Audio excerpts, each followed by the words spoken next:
Hello, 12th class political science students. Welcome back to our channel. Today we are going to do second part of the chapter. Okay. Already we have completed first part. In that we have studied basically the economic policy of the country and what was the problem in front of the country and how did we try to tackle it, because we have seen the interest of the different people, different communities were diverse, right? And if we were able to fulfill the interest of one people, we will not be able to attain economic goal, economic developments, right? So this was the situation of the country. Actually में हमने जब last video की, then we have left the chapter on this particular question. कौन सा question? Whose need can be called Odisha's need, right? So now we are going to discuss from political contestation. अब ये जो question है कि आपका जो एक्चुअल में इंटरेस्ट है, एक्चुअल में the interest of Orissa, what was it? Okay, so this question can not be answered bye an expert.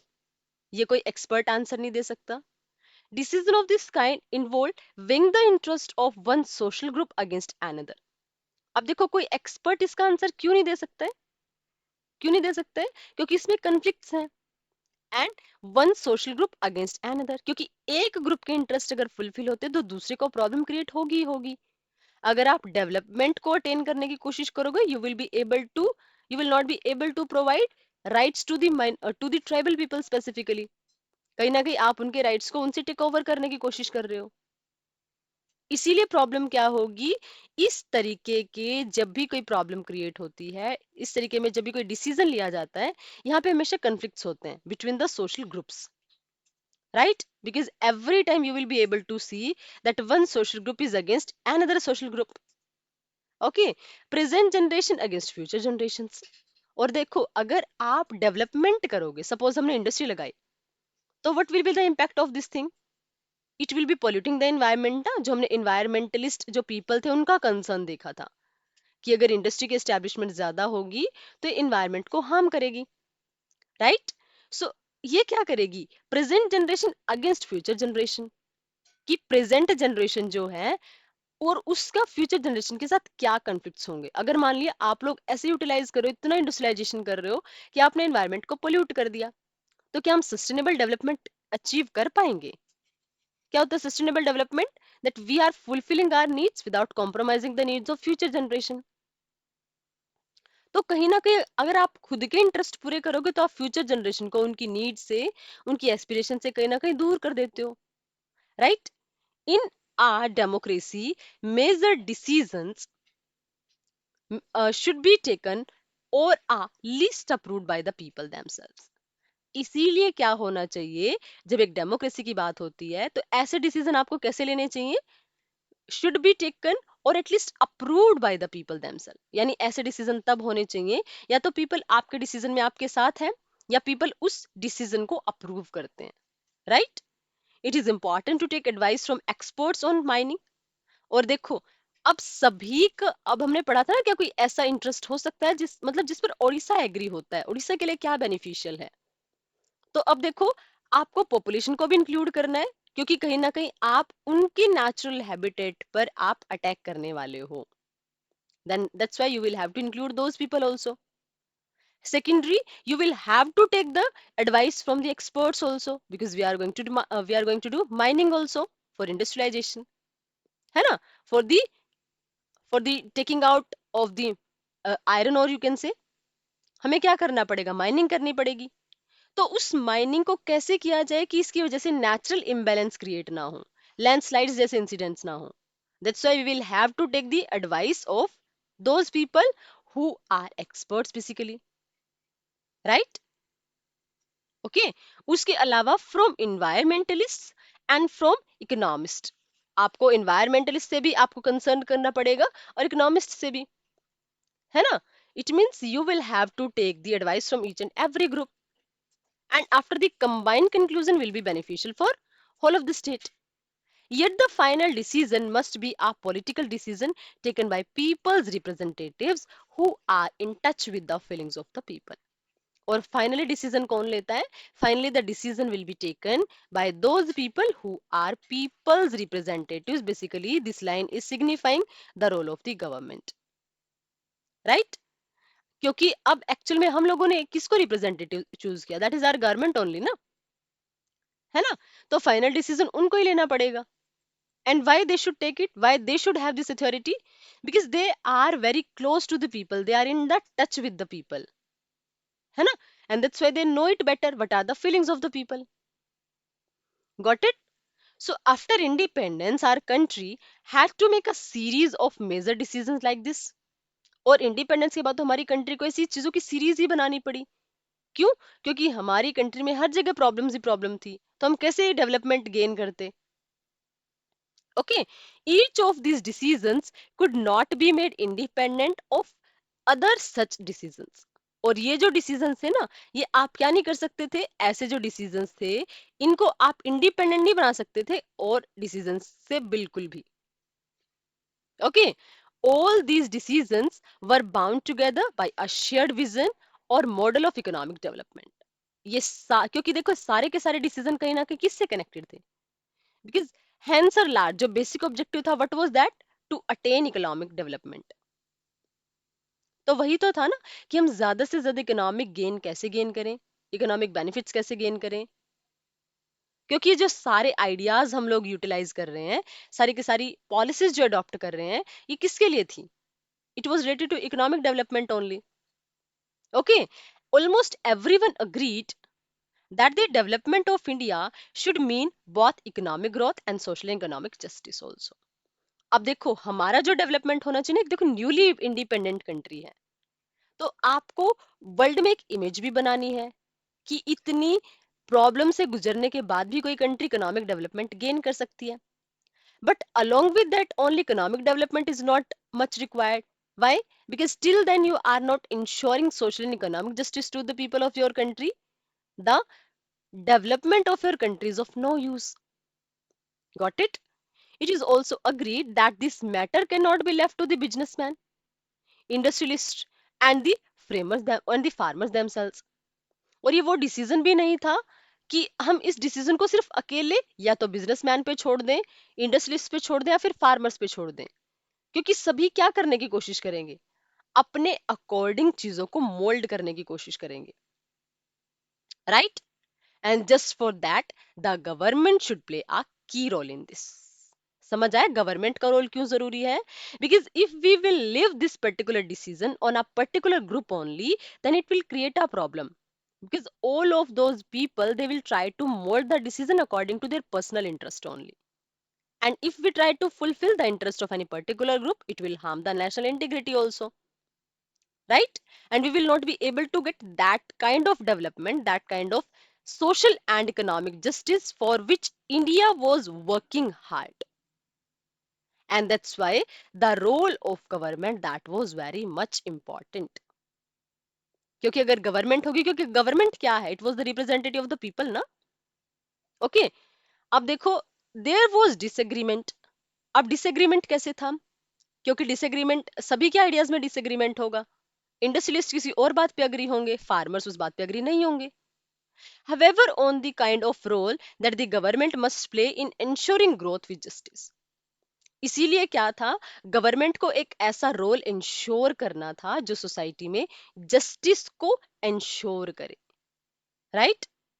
Was it necessary to have a centralized institution to plan for the entire country? तो क्या ऐसे में कि हमारा development actual में होना कैसा चाहिए, उसके लिए क्या कोई सेंट्रलाइज्ड इंस्टीट्यूशन जरूरी था? मतलब जो पूरी की पूरी कंट्री के लिए इकोनॉमिक पॉलिसीज पॉलिसीज बनाए सिर्फ कि यहाँ से हमें ये डेवलपमेंट करना है, ये इंफ्रास्ट्रक्चरल डेवलपमेंट करना है, ये हमें इस पर्टिकुलर सेक्टर में डेवलपमेंट करना है. So should there be any kind of particular institution was that required? Should the government itself run some key industries and business? क्या ऐसा भी हो सकता है कि गवर्नमेंट ही कुछ इंडस्ट्री लगा दे, कुछ बिजनेस चलाना शुरू कर दे, right? How much importance was to be attached to the needs of justice if it differed from the requirements of the social growth? और अगर आप क्या करते हो, अगर आप इकोनॉमिक ग्रोथ की रिक्वायरमेंट्स की बात करते हो, तो ये जस्टिस से कैसे कनेक्टेड है और कितना इंपॉर्टेंट है कि आप जस्टिस को और इकोनॉमिक ग्रोथ को कनेक्ट करके चलो, है ना? क्योंकि ये एक दूसरे से बहुत ज्यादा डिफरेंट हो जाते हैं कि अगर आप गेन करने की कोशिश करते हो इकोनॉमिक डेवलपमेंट, तो कहीं ना कहीं वो जस्टिस को हैम्पर करेगा ही करेगा. So there was a contradiction in this particular thing also, right? So each of these question involved con- involved contestation which has continued ever since. और यही वो इश्यूज हैं, यही वो क्वेश्चन है जिनमें कन्फ्लिक्ट्स हुए और आज तक भी जो कंटिन्यूड है हमारी कंट्री में. each of these each of the decisions had political consequences. Most of the issue involved political judgment and required consultations among political parties and approval of the public. क्योंकि ये जो इश्यू है ना, basically सब में political judgement involve है और क्या रिक्वायर है कि कंसल्टेशन हो, किसके साथ, पॉलिटिकल पार्टीज की भी, और लोगों की अप्रूवल मिले, so that we can implement the policies without any kind of contradictions. Okay, that's why we need to study the process of development as a part of the history of politics of India. इसीलिए हमें एक study करने की जरूरत है, जो हमारी development की प्रोसेस है उसको हमारी इंडियन हिस्ट्री की, जो इंडियन पॉलिटिक्स की हिस्ट्री है उसके एक इंपॉर्टेंट पार्ट की फॉर्म में. Got it? मतलब क्या समझ आया आपको यहाँ तक? You are able to understand कि हमारे जो आइडियाज थे ना, हमारे जो गोल्स थे, वो सभी की सोसाइटी में अलग अलग थे. इंडस्ट्रियलिस्ट कुछ और चाह रहे थे, इन्वायरमेंटलिस्ट कुछ और चाह रहे थे, पीपल कुछ और चाह रहे थे. तो ऐसे में किसका रोल कितना होना चाहिए, गवर्नमेंट का क्या कंट्रीब्यूशन होना चाहिए, वो हमारी कंट्री की, और उसके साथ साथ हमें इकोनॉमिक ग्रोथ भी गेन करनी है. That was itself a big challenge. तो वो सारी की सारी चीजें कंबाइन करके कैसे हम लोगों को सम अप करनी है कि हमें इकोनॉमिक बेनिफिट्स भी मिल जाएं और हमारी कंट्री में कॉन्ट्राडिक्शंस भी इंक्रीज ना हो, एस्टैब्लिश ना हो. Okay, so here upon this paragraph what is mention, यहाँ पर आपको ना क्या शो किया गया है, Odisha villagers protest against POSCO plant. अब देखो पोस्को प्लांट बेसिकली क्या था, इसको ना एमओयू, मोमेरेंडम ऑफ अंडरस्टैंडिंग, ये क्या किया था, साइन किया था. ये कब साइन किया था, 2005 में बेसिकली. और इसमें क्या था, इसमें ये प्लान किया गया था कि ओडिशा का एक डिस्ट्रिक्ट है जगदीशपुर, वहां पे क्या किया जाएगा, एक इंटीग्रेटेड मैन्युफैक्चरिंग प्लांट लगाया जाएगा. इंटीग्रेटेड किस लिए बोला गया इसको, क्योंकि इसमें मैन्युफैक्चरिंग स्किल से रिलेटेड, ओके, माइन और आयरन और और जो सारी चीजें होंगी आपकी इंफ्रास्ट्रक्चर से रिलेटेड नेसेसरी हैं, उन सभी को कंबाइन करके ऑपरेशन चलाया जाएगा. ये था आपका पोस्को प्लांट. लेकिन इसको लोगों ने प्रोटेस्ट क्यों किया, लेट वी डिस्कस इट. अब देखो पीपल फेसिंग, अब देखो Bhubaneswar, people facing displacement by the proposed POSCO India steel plant in Jagadishpur district state in a demonstration outside the Korean company's office here on Thursday. अब यहाँ पे कोई Korean company है जिसने अपना स्टील प्लांट लगाना था ओडिशा में, and the people because they are going to face displacement because of it, so that's why they were protesting against it. Demonstration हो रहा है.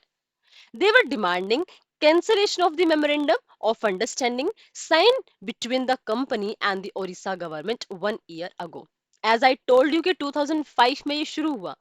So it means जो MOU था that was signed in 2004, क्योंकि वो एक साल पहले शुरू हो चुका था, है ना?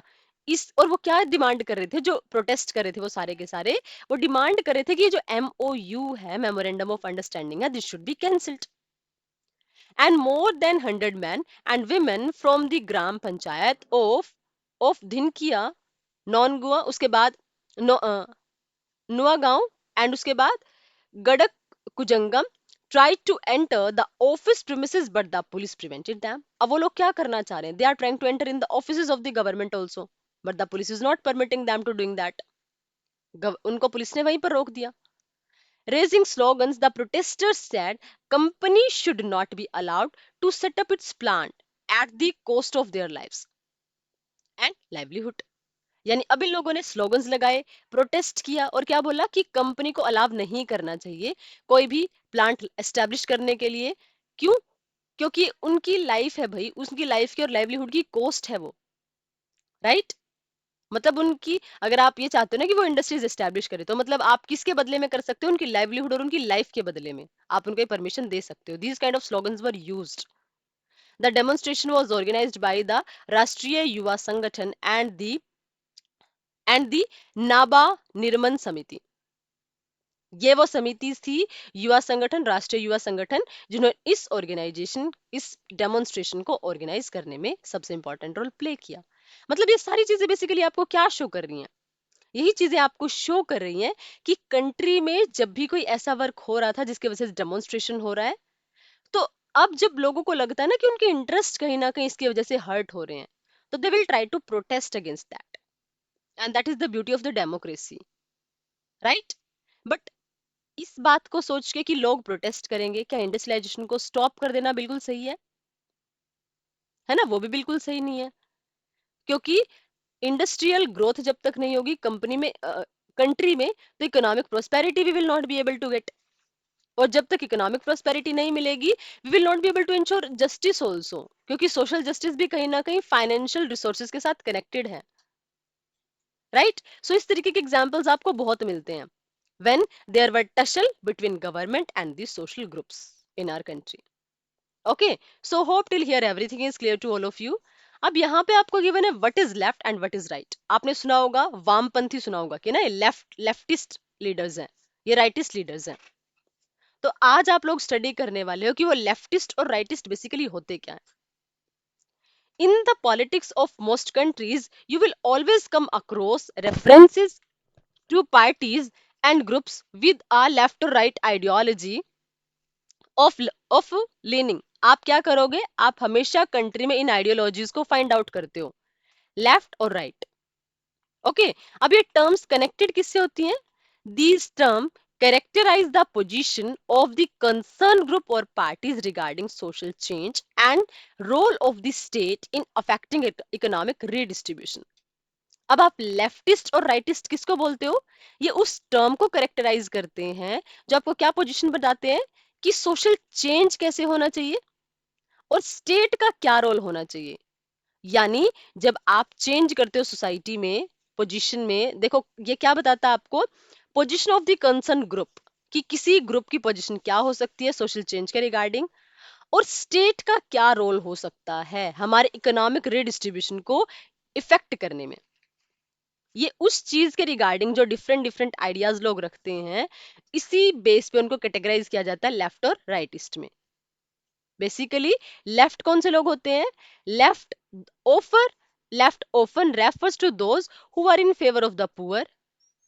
उसके बाद downtrodden section and support government policies for the benefit of this sections. अब लेफ्टिस्ट कौन से होते हैं? बेसिकली जो बेसिकली पुअर को फेवर करते हैं, जो आपके डाउन ट्रोडन पीपल हैं, यानी जो बिल्कुल हम कंसीडर करते चलते हैं ना, डिप्रेस्ड पीपल है, सोसाइटी के डिप्रेस्ड कम्युनिटी है, तो उनको फेवर करके चलने वाला ग्रुप होता है ये. और गवर्नमेंट पॉलिसीज को सपोर्ट करते हैं for the benefit of this section, यानी गवर्नमेंट को इंटरफेयर करना चाहिए. कहीं ना कहीं ये आइडियोलॉजी आपकी सोशलिज्म से मैच होती है ना? अगर आपने कभी 11th क्लास में सोशलिस्ट आइडियोलॉजी को ध्यान से पढ़ा हो, तो ये वही से मैच होती है. उसके अलावा द राइट्स, अब देखो राइटिस्ट कौन से होते हैं? Refers to those who believe that free competition and market economy alone ensure progress and that the government should not unnecessarily intervenes in the economy. अब राइटिस्ट कौन से लोग होते हैं? ये कहीं ना कहीं आपको मैच होते दिखते हैं कैपिटलिस्ट आइडियोलॉजी के साथ. ये कौन सा ग्रुप है आपका?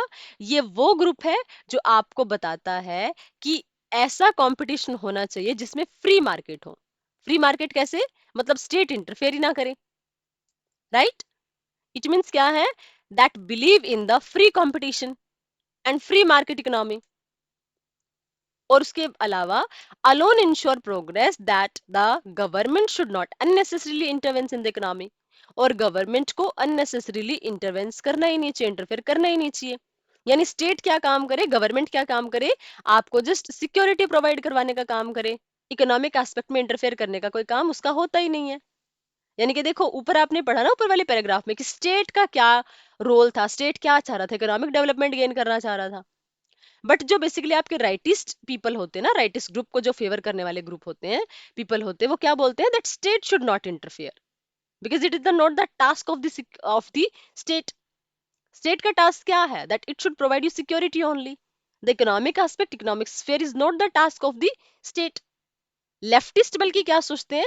लेफ्टिस्ट सोचते हैं that they are in the favour of the poor people, उनको वर्क करना चाहिए पुअर के लिए, डाउन ट्रोडन पीपल के लिए, and the government should support, मतलब these people consider that there should be interference of the government. तो जो इंटरफेरेंस को एक्सेप्ट करेंगे वो आपके कौन से लोग होते हैं?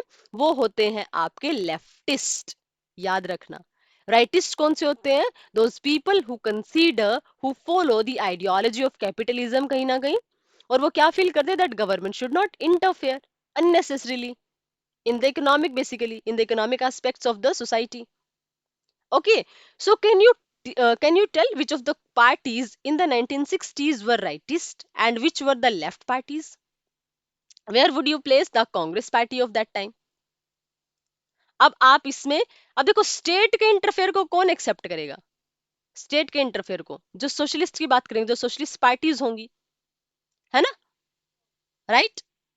और जो कैपिटलिज्म को फॉलो करे, क्योंकि कहीं ना कहीं आप कांग्रेस को किस में रखोगे? कांग्रेस को आप मिक्स्ड में भी रख सकते हो, राइट, है ना? क्योंकि देखो हमारी कंट्री में कैपिटलिज्म को बिल्कुल फॉलो नहीं किया जाता है कंप्लीटली, कि स्टेट इंटरफेयर ही ना करे।